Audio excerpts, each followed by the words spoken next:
శ్రీమాత్రే నమః. ఈరోజు వంజరం ముక్కలు పులుసు పెట్టుకుందామండి.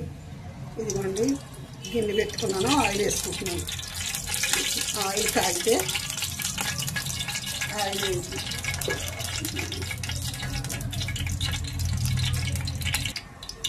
ఆయిల్ కాగుతుందండి. ఇప్పుడు మనం మసాలా పేస్ట్ వేసుకుందామండి.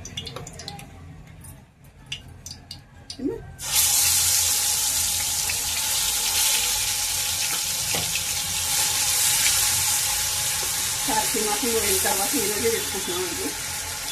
మసాలా పేస్ట్ వేయించాం కదా, ఇప్పుడు తగినంత ఉప్పు కూడా వేసుకుందామండి. కారం వేసుకుందామండి.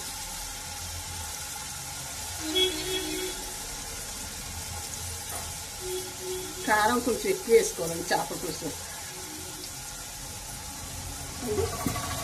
పచ్చిమిర్చి కూడా వేసుకుందామన్నా.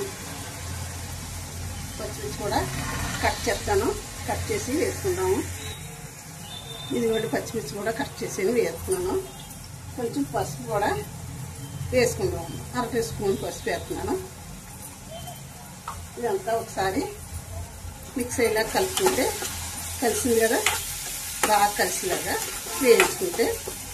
వేయించుకున్న తర్వాత మనం చేప ముక్కలు, వంజరం ముక్కలు కడిగి పెట్టుకున్నాను. శుభ్రంగా కడిగి పెట్టాను. వంజరం ముక్కలు కూడా వేసేసుకుందామండి.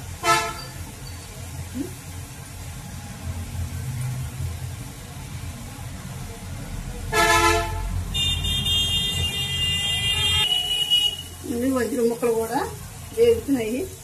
ఒకసారి పైకి కిందకి కలుపుకుందామండి. కలుపుకున్న తర్వాత మరి ఎక్కువ కలుపు అవసరం లేదు. కొద్దిగా కలుపుకుంటే ముక్కలన్నిటికీ పడుతుందండి. చూడండి ఇలాగా వేగే కదా.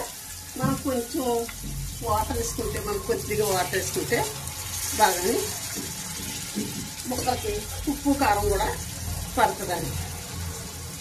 ఇలాగా ఒకసారి అనుకుంటే సరిపోతుంది. చూడండి ఇలా అనుకుంటే సరిపోతుంది. కలుపుకోకూడదండి, విడిపోతాయని ముక్కలు. ఒక 2 నిమిషాలు ఇలాగా మగ్గనిద్దాము. ఇలా మగ్గుతుంది కదా, మనం చింతపండు రసం వేసేసుకుంటామండి. చింతపండు రసం వేసుకుంటే పులుసు మరిగిపోతే మనకి చేపల పులుసు రెడీ అవుతుంది. మరి ఎక్కువ పోసేసుకునే అవసరం లేదండి, చిక్కగానే పెట్టుకోవాలి చేపల పులుసు.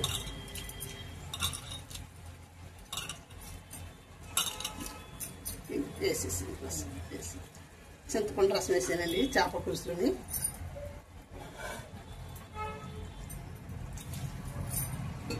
ఒకసారి బాగా కలుపుకుందామండి మనం. ఇది పులుసు మరుగుతుంది కదా, అంచేత మరిగిందంటే బాగుంటుందండి. మనకి కొంచెం ముక్క అంటుకుందండి, చాలా బాగుంటుందండి పులుసు అయితేనే. వంజరం ముక్క పులుసు పెట్టుకుంటే చాలా టేస్టీగా ఉంటుంది. చేపల పులుసులోని వంకాయ కానీ బెండకాయ కానీ వేస్తే సూపర్ ఉంటుందండి. ఇదిగోండి వంకాయ ముక్కలు కట్ చేసాను, వేస్తున్నాను. కొంచెం కొత్తిమీర కూడా వేసుకున్నామండి. టేస్టీగా ఉంటుందండి పులుసు. కొద్దిగా వేసానండి.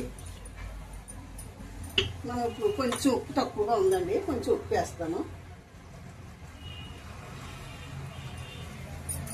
సరిపోతుందండి. మూత పెట్టుకుంటామండి. ఒక 5 నిమిషాలు మనకు మరిగిందంటే పులుసు రెడీ అయిపోతుంది. చాలా సూపర్ అవుతుందండి పులుసు అయితేనే. మూత పెడుతున్నాను.